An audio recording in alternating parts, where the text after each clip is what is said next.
Hey guys, Rip the Rage here. Hope you're having a fantastic day. And I kind of don't know what to say this video is. This is just sort of like a rambling video for me, sort of like a thing that where I want to get my thoughts out. I've had this idea stuck in my head for like a couple of weeks now of like basically human people in general. So let's talk about humans, right? So humans as a species are a fascinating set of creatures, right? We are I it's interesting. So let me start with the thing that sparked all of it, right? Which sparked this original thought in my head, which is the phrase inhuman, right, or inhumane.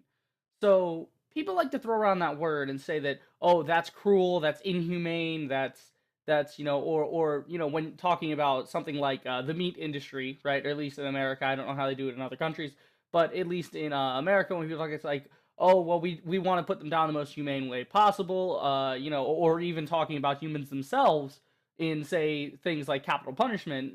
One thing comes to mind, or should I say, sparks a thought in everybody's mind, is the electric chair, right? The reason that most states don't do, I think, with the exception of Texas, I think everybody's done away with the electric chair, right, as an option for capital punishment.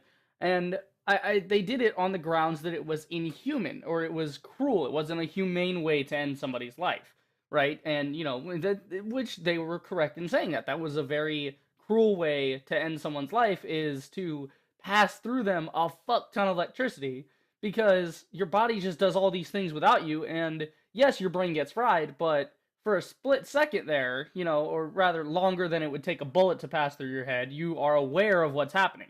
You feel that pain.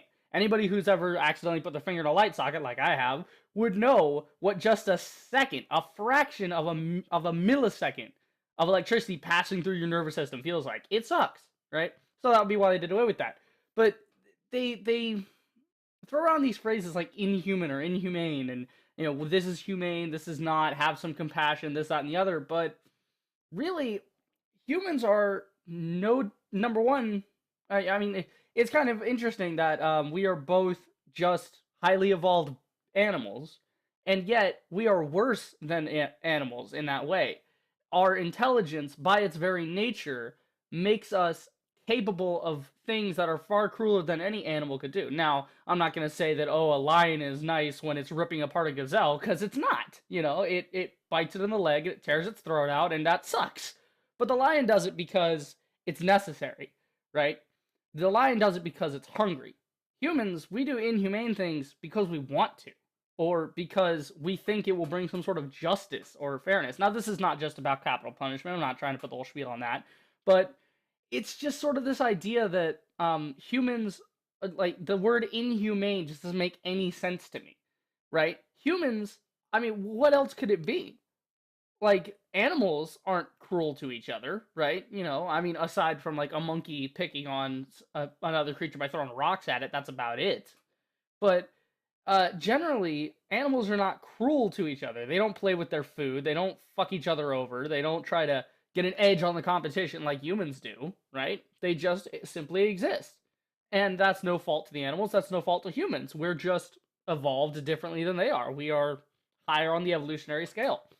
But this leads to some interesting phenomenon in which we are a biological organism, but we are smarter, quote unquote, than animals.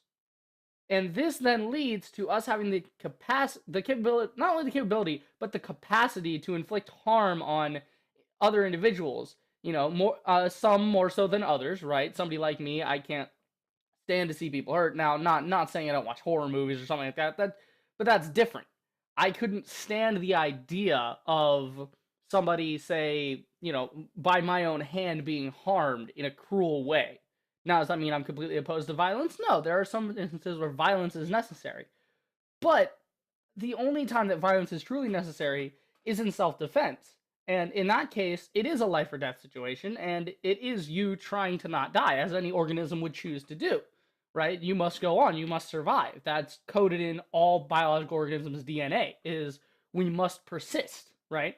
That's what drives us forward. That's what causes reproduction, and for us to for humans to sort of tame our environment and make it suit our needs, right?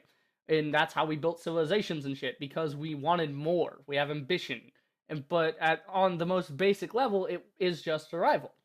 Now, I, it's hard to explain the thought that's going through my head. It's basically what I'm saying is humane and inhumane they don't make any sense, right? For something to be humane, when you say the word humane, it means something like compassionate, caring, considerate, empathic, right? Or empathetic, I should say, not empathic.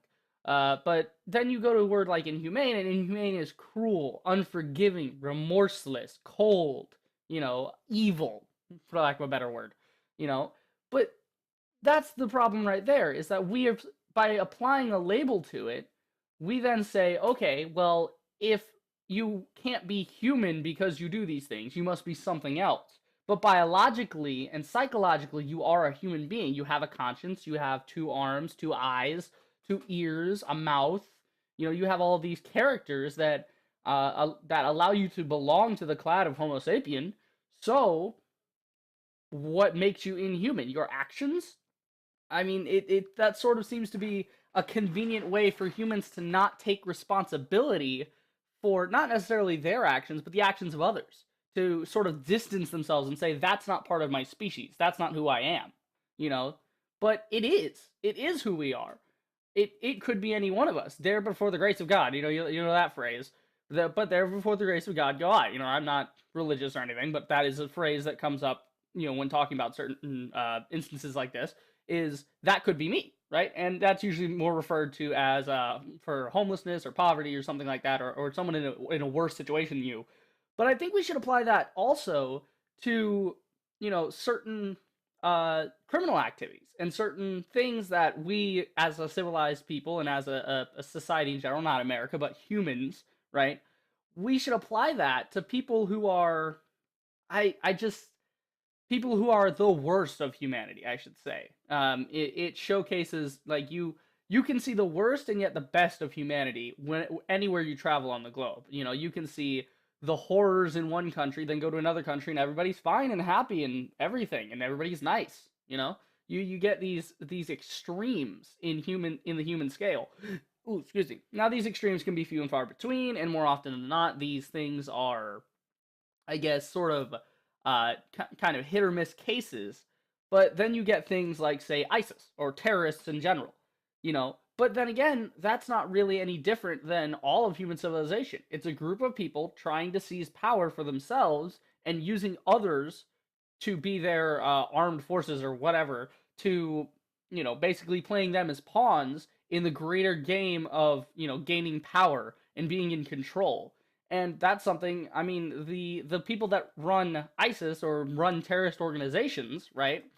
Like ISIS, they have, this mindset that, they are in control and they shall lead the great army and yada yada yada. Well, that's not very different from an abusive husband in a home in America that has to have control over his wife and has to be in charge. They have a similar mindset that they have their power and they must retain their power and they must be in control, right? And to what end? They can't even. I'm pretty sure they don't even know to what end. They just do it because they want to. They do it because it's what makes sense to them, right? And and I think it's kind of clear to see if you break it down objectively as to why that is. And I'm not sympathizing with terrorists. I'm not saying that there's not bad ones. There's no bad ones that they're misunderstood. No, I'm not saying that. I'm not saying that at all. What I'm saying is the mindset they have is actually very human if you think about it.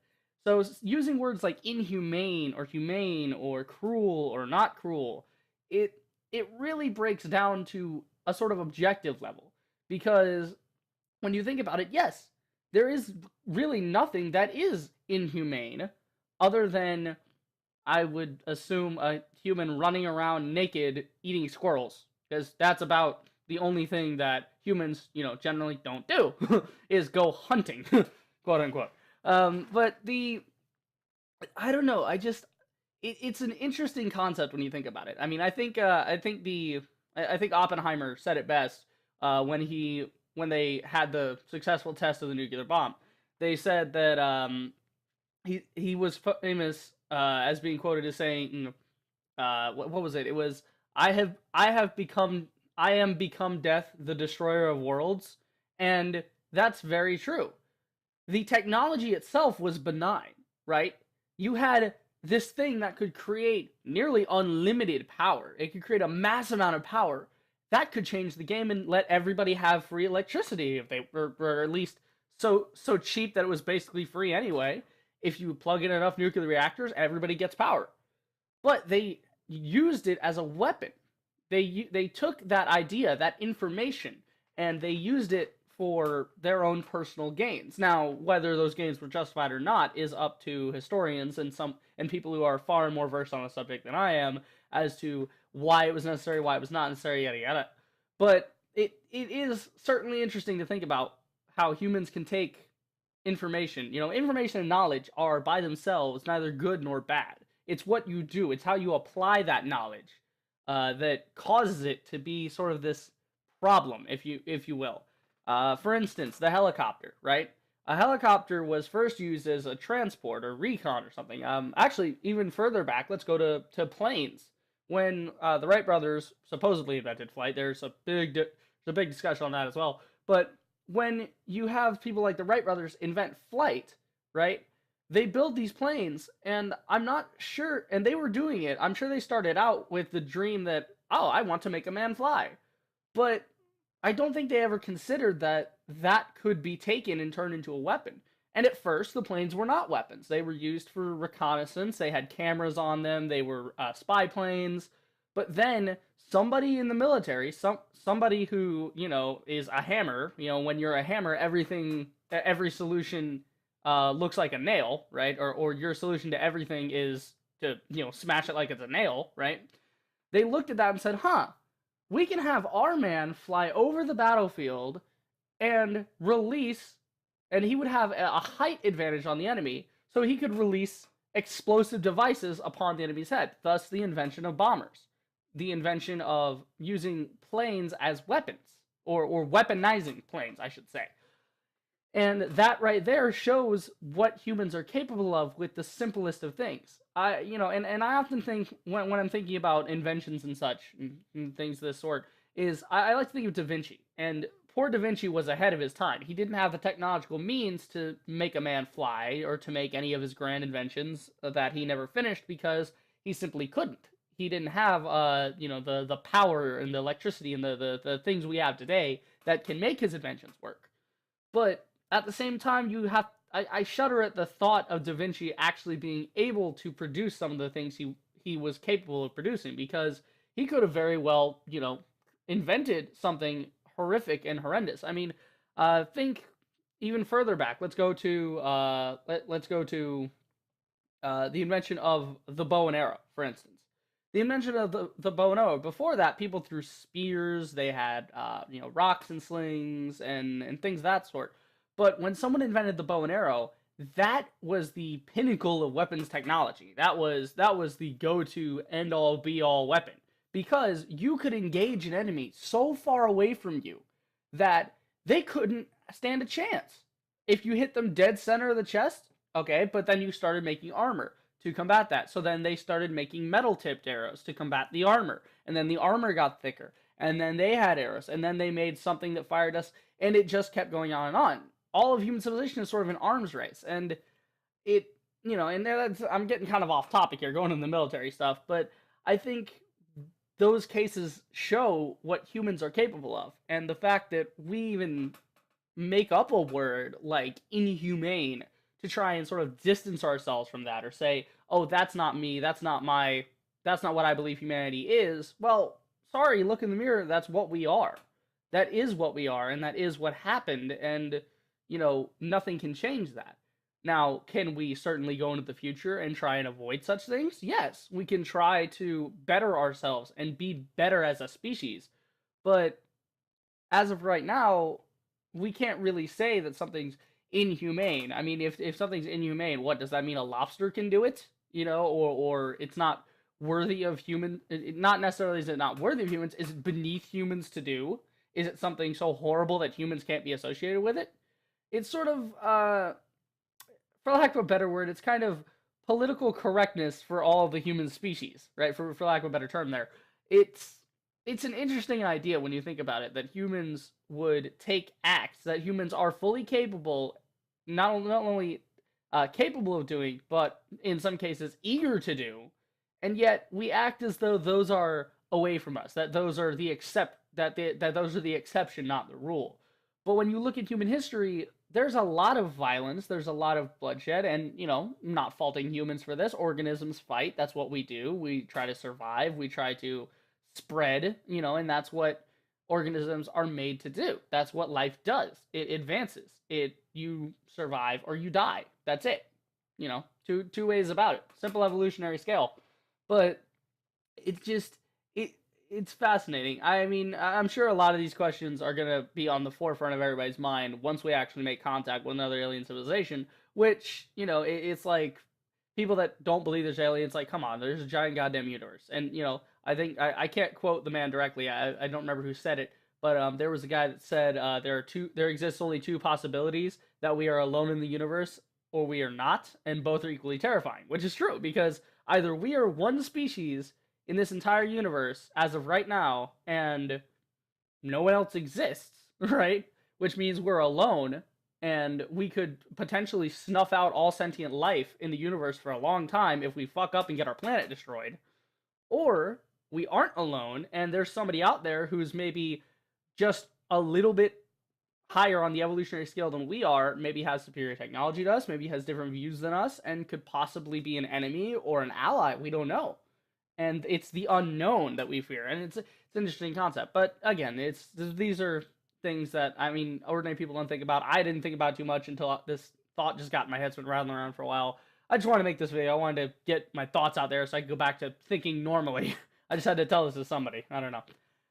Anyway, I don't know. That's my thoughts on what humane and inhumane are. I mean, there's really no difference. Humans are capable of everything, and anything that a human can do, a human could do, right? It is possible. So if it's possible, it's probable. Or rather, that's kind of equating two things that are not the same. I'm gonna try and phrase it a little better. If it's possible, it leads to, it eventually will happen. And if it can happen, then it's part of, your species. It's part of your species capability and capacity for such actions. I don't know. Anyway, that's my thoughts on it. Let me know what your guys' thoughts are. This was just kind of a weird video. I just decided to go on a little bit of a rant, kind of just let my thoughts flow. But anyway, that is it. I hope you guys enjoyed. If you did, then do the usual. Like, subscribe, check out my streams, and I will see you guys in the next video. Reap the Rager, signing off.